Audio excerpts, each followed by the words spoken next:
За бичлэгүүдээ хүргээд тэгээд уул нь бол урт бичлэгүүд арай хүнд ирэх гээд хүрхтээ айгу удаан учраас богино бичлэгүүд хийсэн. Гэхдээ богино бичлэгүүдийн сул тал нь болохоор яг нөгөө нэг миний яг ярианы амтанд орсон хүнд миний яг юу ярих гэжсэн гэдгийг ингээд даг гэж тасарчаад байдаг байхгүй. Тэгээд бас та нар тэрийг ойлгосон байх нөгөө 1:30 секундээр бичлэг тасарчаад байгаа. Тэр болохоор яг яагаад гэдэм бэ гэхээр апплод хийх нийтлэг үед нөгөө рил гэдгийг зүйлээрээ болохоор ингээд минут 30-аараа тасарчаад байгаа. Тэгээд яг бодит бичлэг нь болохоор өөр газар байгаа гэсэн үг шүү. Илүү том бичлэг нь арай өөр газар яг тэр пэйж дээр юм уу? Би ч одоо юу гэдэг нь энерги судлалын клуб тийм пэйж дээр байгаа гэсэн үг. Тийм тэрийг бас ойлгох хэрэгтэй. Тэгээ би бас одоо өөрийнхөө хувийн хаяг дээр, Instagram дээр, YouTube дээр, Facebook дээр ингээд нийтлэлүүд хийгээд үзэж байгаа. Тэгээ энэ болохоор би бас өөрийнхөө ханаад авч байна гэсэн үг. Тийм тэгэхээр сая яг ярих чад тэр үндэс зүйл юм бэхээр урт бичлэг хийвэл бол нь илүү тогтоо байдаг яг байнгын сонсогчтой болохоор. Тэр би аль алаа барьж явах хэрэгтэй болчиход шүү дээ. Байнгын сонсогч гэж байна, шинэ сонсогч гэж байна. Байнгын сонсогч болохоор ингээд миний яриануудыг ойлгодог болцсон. Надад ингээд хайртай болцсон. Зарим үед загинсан ч гэсэн ингээд миний тэр загналтын цаана юу хэлэх гээд байгааг ойлгодог болцсон. Тийм хүмүүсэд өгөхгүй. Тэгээд бичлэгээр загнаад байгаа мөртлөө тэр загнах гээд байгаа санааг ойлгоцсон байх юм бол би тэр үнийг ерөөс загнахгүй бараг хайрлна. Ингээд бараг тэрвэрх өгөхгүй. Тийм нэг бухимдалтай нөхөр биш гэсэн үг шүү дээ. Тийм. Тэгэхээр ер нь бол тэгээд андчгүй байдаг л да. Яг миний хэлэх байгаа санаудыг өөртөө ойлгоод ирсэн, хэрэгжүүлээд явж байгаа бол угаасаа андчгүй байдаг, өгүүлбэрээсээ андчгүй. Тэгээд яг намайг засаад өгөөч гэвэл нь дахиад ингээд загнадаг гэсэн үг шүү дээ. Ингээд энэ дээр ингэсэн байна. Чи ингээд засч байгаа. Энэ дээр ингээд болчих юм аа гэдэг ингээд загнад тэмлээд. Тэгээд би бас өөрөөс нь давхар тэндээс суралцаа явдаг гэсэн үг байхгүй. Тэгэхээр энэ ямар болох юм бэ? Одоо яг хүнтэй ингээд харилцаж үзээгүй, амьдралдаа багшилж үзээгүй, бизнес хийж үзээгүй, юу ч хийж үзээгүй, амьдралдаа камерны цанд гарч үзээгүй хүн байх юм бол намайг энэ зовлон, энэ арга барилыг ойлгохгүй л те. Тэгэхээр угаасаа аав ээж шүү нөө багш шүү нөө нэг зүйлийг ойлгохын тулд яг ингээд асуудал яриад, асуудлын шийдэл яриад, тэгээд ингээд олон янзаар ингээд оролдож үздэг гэсэн үг шүү дээ. Тэгэхээр зөв зэмлэл бол бас арга зам юм баха. Тэн дээр дахиад хэлье. Буддаа Христ энтрийг та нар зүгээр өөртөөрөө бодцоо дутуу бодоод байна. Тэгээд яг ойрхон жишээн дээр болохоор Буддагийн жишээн дээр хэлэхээр та нар тэгээд ойлгохгүй л хаалта. За Христийн жишээн дээр ойрхон жишээн дээр хэлчихэл та. Жишээлбэл шавь загнадаг жишээ зөндөө байна. Тэгээд ч юм уу зайл сатана гэж бид нэр загнаж штэ. Цовдгохын өмнө ингээд маш олон зүйл яагаад цовдгох хэвээр зөндөө олон зүйл мэдчихсэн чинь багшаа бити тийм болоосоо бити үхээсэ гэдэг юм уу зайл сатана гэж загнаж байгаа байхгүй юу? Хайрлцсныхын төлөө загнаж штэ. Тэгээд тэгсэн ч гэсэн явдаггүй байхгүй шавь. Яагаад явдаг юм бэ гэхээр үгүй багшаа танаас би олдохгүй танд мөнгө амийн үг танд байна. Тийм болохоор би танаас явахгүй гэдэг аахгүй. Тэр шиг яг ингээд яг үнэхээр яг сайн шав байх юм бол би одоо ингээд хэрвээ та нар миний багшаа болж байгаа бол миний хөв хүнтэй уулзаад байгаа биш үхгүй юу да. Хөв баясгалантай уулзах шаардлага байхгүй. Хөв баясгалан энд тэгээ 26 та нэг залуу би өөрийнхөө алдаа оног маш сайн мэдэн байн боддог. Энгийн хүн бол баг боддог байх. Би багш байх хэрээрээ л тэрийг илүү их боддог л гэсэн үг. Багш байх хэрээрээ надад тэрийг засдаг боддог хүрээлэл өндөө байгаа гэсэн үг байхгүй. Тэгэхээр тэгэнгუთ яг хөө хүнтэй мэдээж уулзж байгаа. Гэхдээ нөгөө талдаа бол миний багштайгаа бас уулзж байгаа гэсэн үг шүү дээ. Тэгэхээр багш гэдэг хүнтэйгээ уулзж байгаа бол шавшиг уулзна. Гэхдээ багшаа хоёр уулзсан чинь айгүй тухтай байх юм бол хөө хүнтэй уулзна гэсэн үг. Би тэгээд тэр хүн үнэхээр тухтай хүн байх юм бол хөөний амьдралаа ярина. Ингээд ийм тийм алдаа оноогоо ярилцсан ингээд нөхөсөг уурын сал бүрдэн. Гэтэл багшаараа уулзъя гэсэн чинь сайшаа биш байлаа.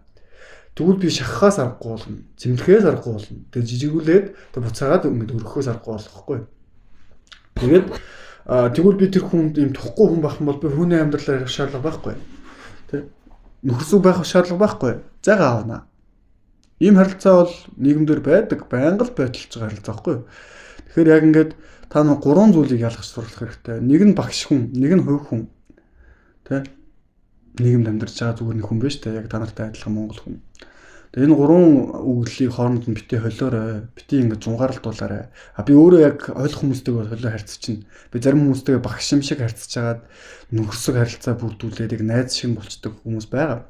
Тэгээ миний найз болцсон. Надтай хамтдаа юм хийдэг. Тэгээ миний бүр түнш болцсон. Тэгээ хүмүүс байгаа. Гэтэл тийм хүн биш хүмүүс ч бас байгаа. Тэгэхээр энэ харилцаа тусдаа, тэр харилцаа тусдаа.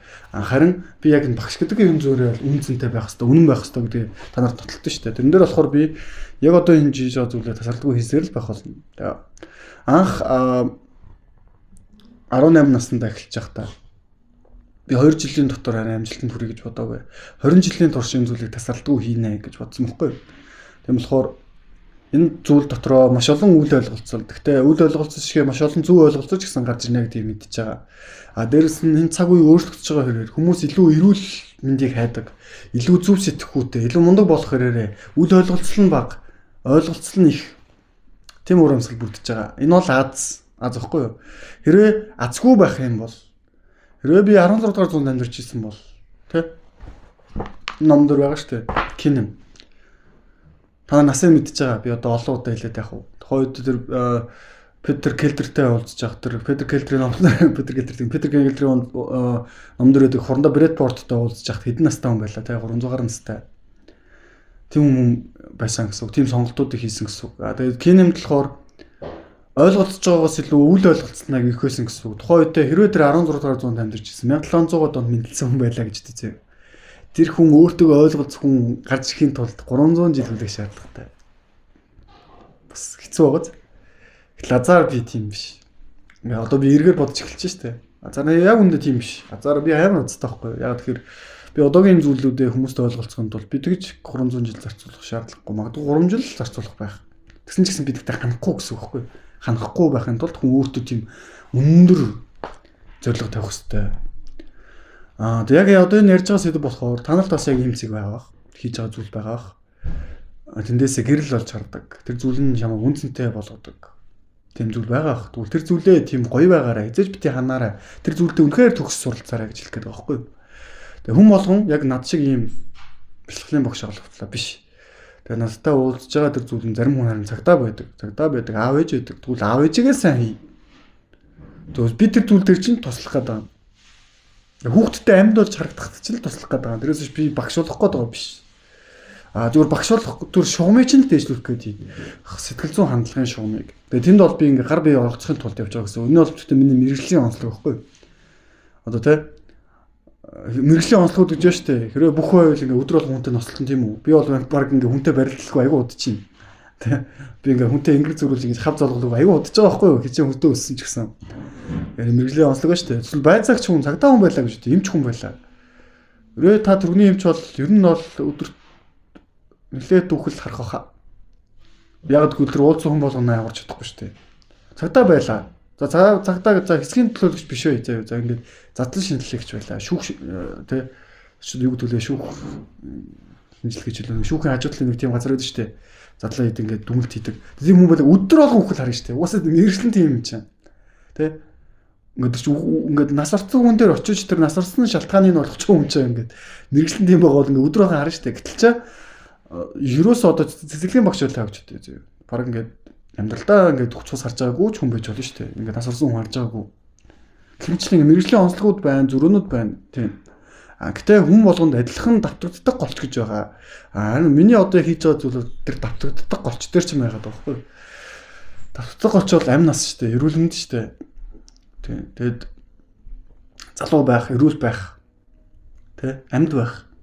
Би хүн гэж хин юм бэ? Бурхан гэж юу юм бэ? Аврал гэж юу юм бэ? Энэ бол том сэдв. Энэ бол голчтой сэдв баггүй юу? Тэр тэнд байгаа тэр эмчт чамаатай, энд байгаа тэр сэтгэлийн багш чамаатай. Тэнд байгаа залуу хүнд чамаатай, энд байгаа хөшүүнд чамаатай сэдв баггүй юу? Тэгэхээр жоохон том сэдв. Тэгэхээр энэ том сэдвийг гэтээ яг жоохон ойлгоддгүй хүн сэдвийг яаж хөнгөрүүлэх вэ? Яаж илүү хүмүүст гоёор хүргэх вэ? Дээрэс нь тэр буруу ойлгоод байгаа. Буруу ойлгодгоосоо болоод хитрхи хөнгөрүүлээд байгаа. Хосын харилцаагаа хэцүү болгоод байгаа. Шашнаа итгэл үнэмшлээ хэцүү болгоод байгаа. Харилцаагаа хэцүү болгоод байгаа. Тэр ёс зүйн хэм хэмжээнд дор хитрхи бүдүүлэг, хитрхи тэ муухай. Ийм байгаа байдлаас нь яаж зүв болох вэ? Гэх мэтчлэн ингэ явж байгаа гэсэн үг. Гэтэ би та нарыг ууланд суулгах гэдэг биш ээ. Би та нарыг хэлж байгаас дотны харилцаатай бай, үр өдмөө үлдээ, зүв бай. Харин ч бүр илүү эсрэгээрээ задгаа сэтгэе. Заавал юм ганц бие битээ сэтгэе. Олон талаар сэтгэг. Тэгээд эсвэл нэг юм хийж үйлдэл хийж байгаа үйлдэлтэй хариуцлагатай бай. Гэх мэтчлэн ингэ санал болгож байгаа шүү дээ. Тэгэнгუთ надаас харин хөөний амьдрал асууад байгаа байхгүй. Хөөний амьдралаа хэлсэн шүү дээ. Би эмэгтэй хүн дээр нэг тийм амар одоо ганц бие амьдралын зэнзүүрээр ханддаггүй харилцаа тухтай бол харилцаад авчина. Гэтэ бүр тийм тэг ингээд тутмын харилцаа талаараа ч гэсэн тийм харилцаад явахад яг бүр ингээд би харилцахгүй гэдэг тийм төрлийн хүн биш. Эсвэл яг тийм сонголт ганц бие амьдрах сонголт хийсэн бол тэр хүн яагаад хийсэн бэ гэдэг тийм сонголтууд шүү дээ. Александр Кинемтад адилхан магадгүй 1700 онд төрчөөд ингээд өөртөө ойлголцох хүн хайсан чинь 300 жил хүлээх юм л юм идэвхтэй. Тэр шиг зүгээр өөрийнх нь тулж байгаа амьдрал нь хитрхи хатуу байгаад өөрийнх үзэл бодол нь хитрхи ингээд илт шиг болцсон бол яг мэдээж ганц бие амьдралыг залуугаасаа ч юм уу сонгож болно. Гэхдээ тэр чинь худлаа бололтыг сонгох шаардлагагүй гэсэн үг шүү дээ. Бүр үнэхээр ингээд энэ эдсээрээ хүн төрөлхтний зовлон мэдэрдэг. Тэрний төлөө бүх амьдралаа зориулъя гэж бодсон бол мэдээж ганц бие амьдрал нь илүү тухтай байх. Одоогийн байдал дээр бол мэдээж яг тэгж бодоогүй байна. Дээрэс нь хүн ингээд иймэрхүү заагуудаа та нар ялгаа сурчаач ээ. Худлаа дүрсэхэ болчихооч ээ л гэж хэлэх гээд байгаа байхгүй юу? Тэр хэрэг үнэхээр тийм амьдрал сонгож байгаа тэр чинь үнэн байх хэвээр. Гэтэ одоо худлаа байгаа байхгүй юу? Лам ганц бие амьдрал гэж зам сонгосон ч гэсэн тэр нь тийм авралт хүрэх зам биш. Эсвэл тийм зам сонгосон юм шиг мөртлөө тийм биш байдлаар байж байгаа. Гэхдээ тэр тийм байдлаар зам сонгосны хариуд нь бол нэрдэг. Тэр жаргаллуудыг бас мэдэрч чадахгүй хэмжээний зөв зам дээр явж байгаа л ганц бие амьдралыг сонго. Тэгээд Никола Тесла шиг ч юм уу байх юм бол. Никола Тесла бол ганц бие амьдрсан. Ганц бие амьдралын хэрээр илүү хит сод байдлаар олон өндөр шинжлэх ухааны гайхалтай зүйлсийг хийсэн шүү дээ. Тэгээд ер нь бол энэ мундаг эрчүүд дотор харин ганц бие эрчүүд зөндөө байдаг. Эрдэмтэд дотор шүү дээ. Заавал ламнар дотор биш. Гэтэ бид нар яг тэр ганц бие байгаа гийнхаа хэрээр юм бүтээж чадсан бохгүй юу? Тэр хэмжээнд нь тэгж амьдарч чаддаггүй бол тэгээ тэр хэмжээнд нь ингээд энэ зүйлийг ойлгоогүй бол хэрэггүй. Ойлгох ёстой амьдрал. Гэтэ хүн хөгжлийнхөө аль нэг үе шатад хөстой байсан ч гэсэн одоо 80-тай болоод 80 настай бүтэн 60 жил хамт амьдэрсэн хосууд бие биенээ бүр ингээд яг ганц бие байдлаар нь гоё байлгаж чаддаг, хамтаа хатаж гоё байж чаддаг хэвчээд байхгүй бүр би даасан оршихуунууд юм шиг мөртлөө цуг орших болсон байдаг. Тэгэхээр хүний хөгжлийн үе шатын явцад тийм үе бол байдаг. Даанч бид нар тэр үеэж үзэж чадлаггүй хороог орчиход шүү дээ. Монголд одоо хэдэн ганц бие ээжүүд байна. 40 50 60-таадаа хэдэн удаа бэлэвсэрч үлдэж байна. Тэгэхээр бид нарт дуртнаас хэрэгтэй байгааз гэдэг санаа хэлээд байгаа байхгүй юу? Тэгээ одоо үтсэн бичлэг өндөрлөх цаг болсон байна. Бичлэг өндөрлөе даа.